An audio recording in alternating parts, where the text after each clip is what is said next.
For more than 30 years, the Stroud Water Canal has stood forgotten.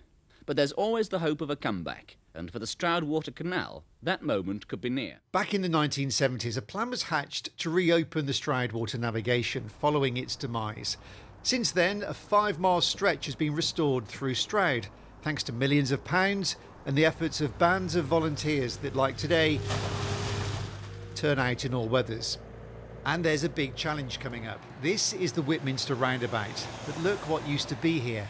It was filled in when the M5 was built nearby, and Highways England, who technically did that work in the 60s, is putting up £4 million to put it right. At the time, it was probably seen as one transportation network superseding a long obsolete one. I think as we are down the years, people think differently and they can see these things with a renewed value and what they can offer to the well-being of people and communities in general. And it's hoped that when the diggers move in here, some of the historic canal will still be there.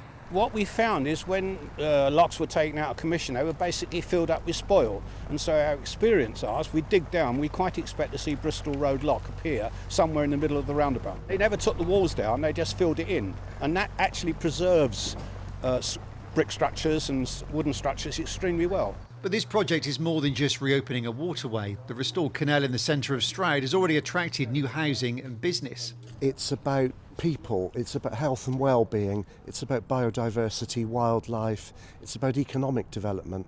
The 5 miles we've already restored has brought in about £115 million worth of investment into the canal corridor. So plenty to do, but with the hope that within 4 years the canal will finally join up once again to the National Canal Network, bringing in boaters from all over the UK. Steve Nibbs, BBC Points West, Stroud.